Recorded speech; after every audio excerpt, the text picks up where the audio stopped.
Hello, everyone, and welcome to another talk. It's September 21st afternoon here, at least where I am. And so today we're going to talk about melodic structures. I've been talking about melodic structures for a bit now on the channel, at least in the member area. And so I'm going to go over some of the basic concepts in case you haven't seen those videos or heard those talks. And but I'll start out by playing a little bit, and we'll take it from there, and I'll explain kind of the basics of what a melodic structure is and all that as we go along here. So let's start out a little playing here. Go back to the original tempo, which was 112. And let's see if we can play through here a little bit.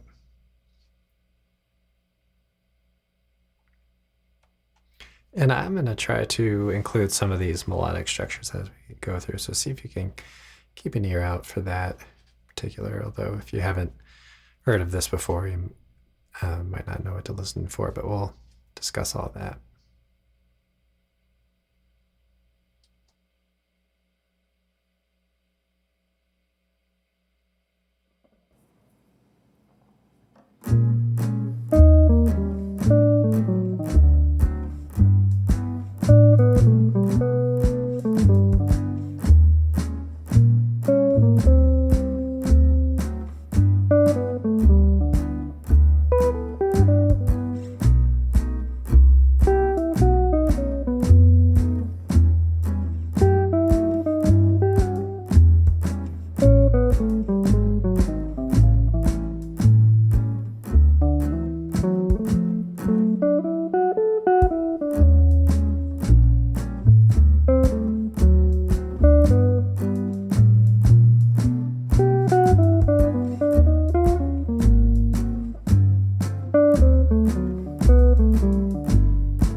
Okay, so one of the characteristics that I notice about melodic structures, maybe in comparison with other maybe note groupings or note choices, is sort of a little bit more openness than maybe, let's say, the stepwise motion of a like 7-note scale, and even pentatonic scales. So pentatonic scales are also pretty open sounding, but the melodic structures, they kind of require you to include an interval of a fourth when it comes to, as long as you're including the inversions of the melodic structure. So if you play, let's say, one note to another in the pentatonic scale, you're generally going to get whole steps and minor thirds. And then if you're playing, a variety of types of pentatonic scales, then you might have half steps and major thirds as well. But notice that if you're going from one note to the next in one of those types of scales, then you're going to limit yourself to major third being the largest interval. Now you could skip one and then end up with a perfect fourth or perfect fifth or anything like that.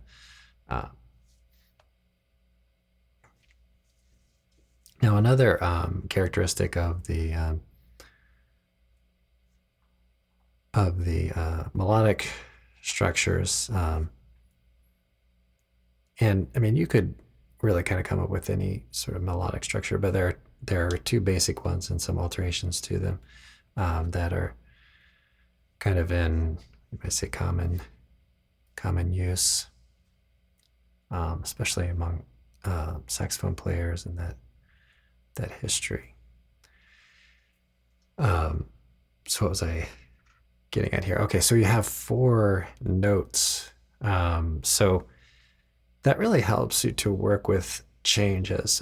So to have, say, okay, I've got these 4 notes. I'm going to play these on this particular sound, this particular chord sound, and see if I can get it to move to the next chord sound and maybe have 4 notes on that. So it really helps with the kind of the agility, you might say, of playing changes.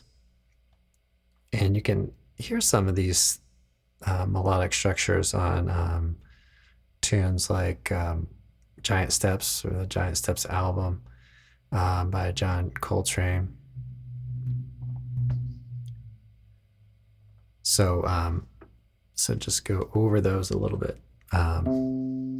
See if I can get my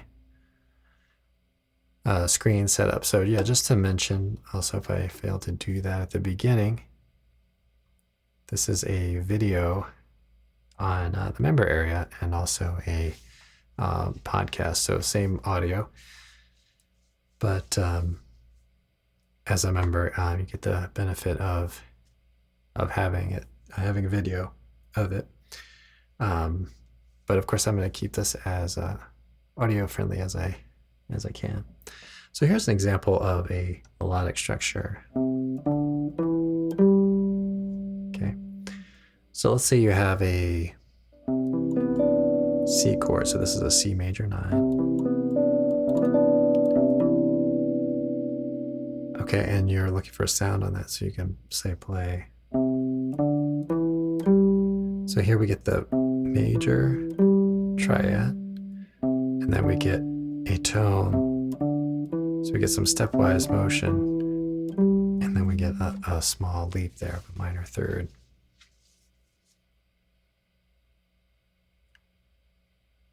All right, let me see if I can get this. Okay, that did come through. That's good. Turn that down just a little bit.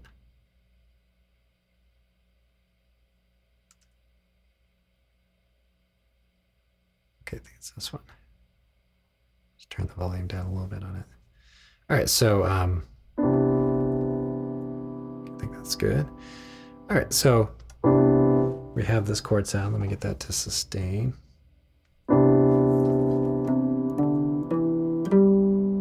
Okay, so we have that, and then we can mix these up. So so the notes are C, D, E, G.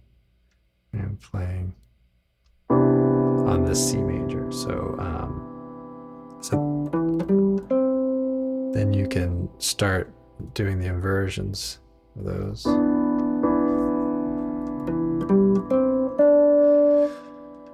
Okay.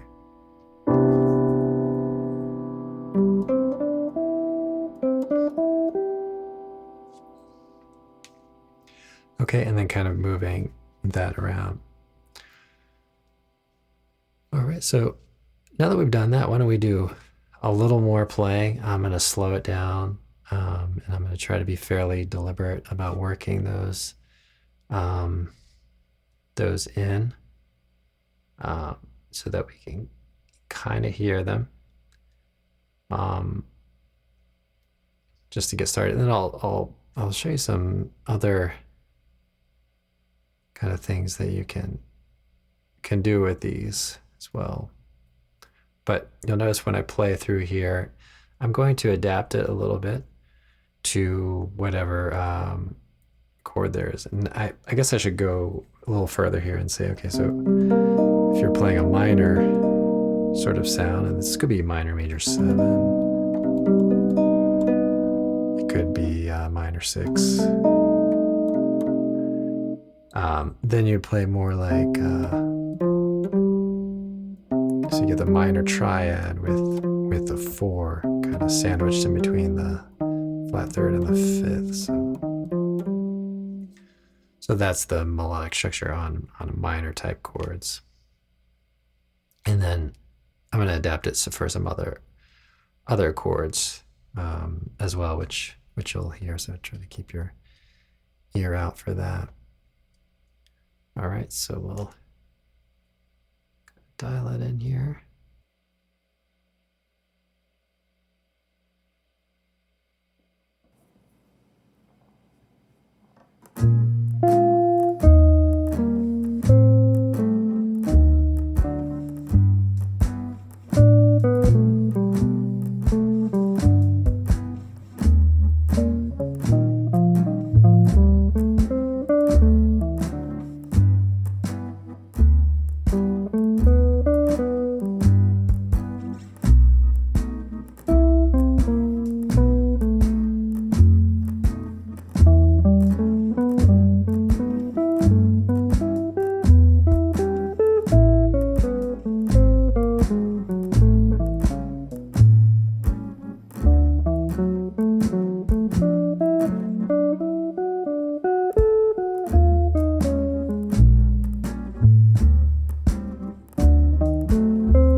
Okay, so I probably slowed it down a little bit too much there because I'm getting some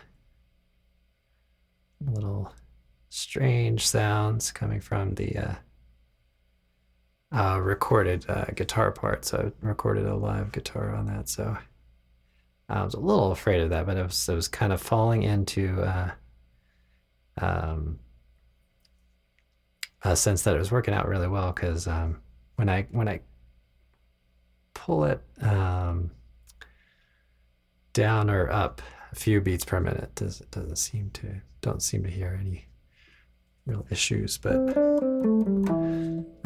that guitar part sounded a little funky. So maybe if I do that again, I'll just mute that part or something. Okay, so that was a little bit distracting for me, but that's okay. Hopefully not too much for folks out there, but okay, so to go over some of these changes, so we have this chord B flat minor 7 in the progression, right? So really anything that's I have played through that series on some of the chords, I think E minor at one point to just kind of illustrate the inversions and the sound of the melodic structures. So that's fairly straightforward. And then the E flat 7 or E flat 9 I'm playing, we can play that same melodic structure for the major 7 that I played earlier. So it doesn't have the seventh in it at all. So it sort of works for both major 7 and dominant 7. We go over to A minor 7, flat 5. Okay, now that flat 5 element there is there. So we have a melodic structure, and we can just lower the fifth of that. Right, and just kind of make that little bit of a change to it. So lower the fifth, but keep the lower tones the same. So you have the root, flat third, 4 or 11, and then the flat 5. So that works well there. And then the D7. Okay, now this has more like a D7 flat 9 sort of flavor to it. So you could use, again, you could alter that melodic structure that we did with major, just lower down the second tone to the 9,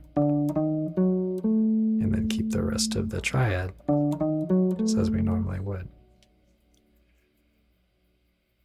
So then we run into basically four types of melodic structures, and you can come up with a lot more, but these are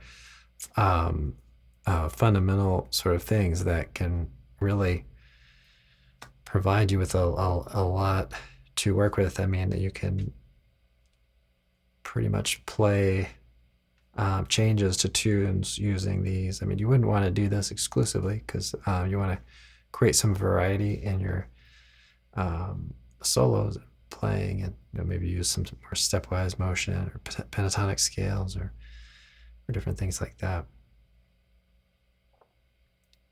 All right, so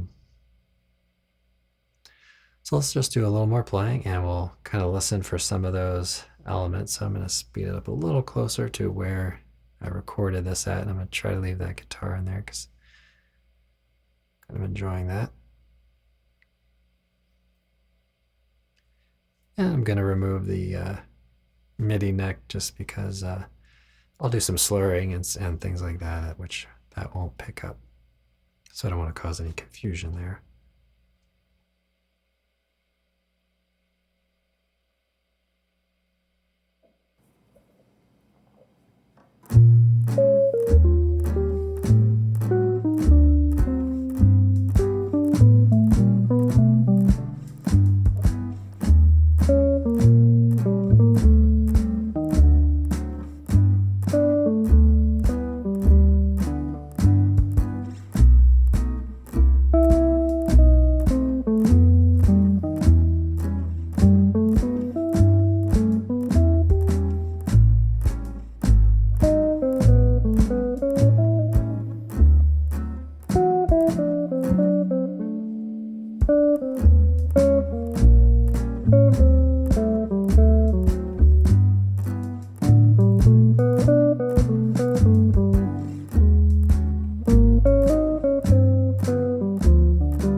So that gives us a little bit of an idea of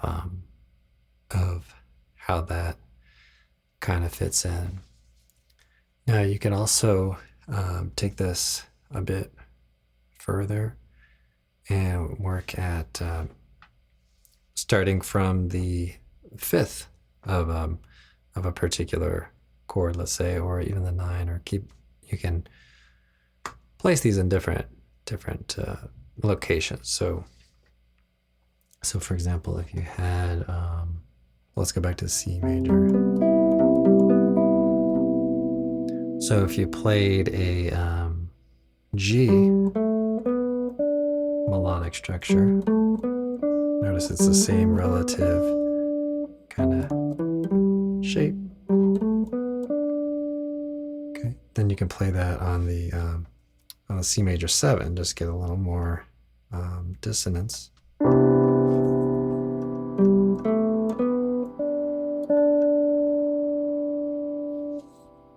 Okay, now if it was a dominant seventh sort of chord, then you might play like a G minor kind of melodic structure. All right, and then some of those other types of chords that we talked about. Let's see.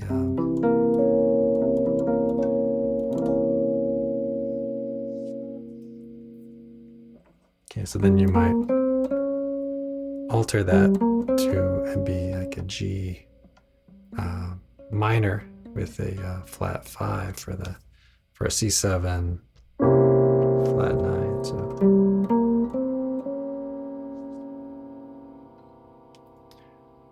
and then let's see, let's talk about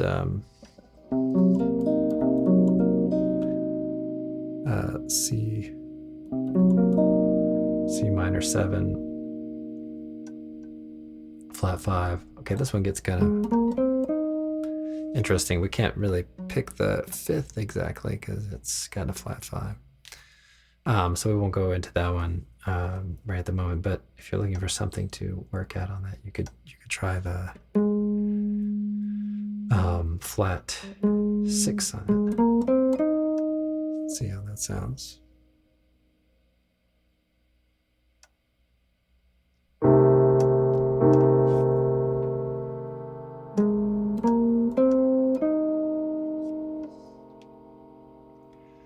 So you could play something like that. All right, so again, let's play around with it a little bit here. Do a little playing, and I'll kind of demonstrate some of those ideas as we go through here.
Okay, so there's a little bit of something to just kind of check out how that kind of works.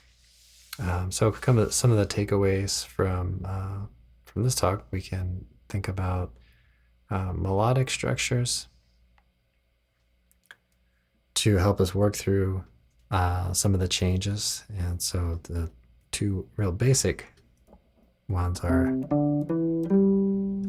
kind of like a C add 9, think of it that way, and then kind of a minor 11, and then trying to scramble those up, make inversions out of them, and then also just changing your note order too,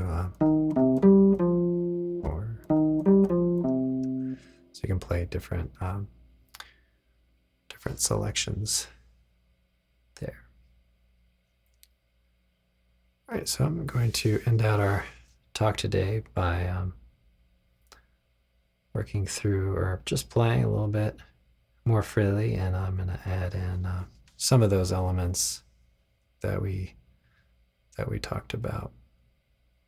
but I'll take a few choruses and then they'll sign off for today.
Okay, everyone. Thanks for listening to this podcast. I do hope you enjoyed it. Let me know how all of these ideas are going for you. And I'll see you all in the next one. Should be back tomorrow. And I think I will have a live stream on the main part of the channel for tomorrow, I think at 12 o'clock. So hopefully I will see you there. So if you're a podcast listener, check it out 12 o'clock at youtube.com/fretprints. That'll be September 22nd, 12 o'clock Eastern time. All right, everybody. Well, I'll see you all in the next one. Have a great practice session.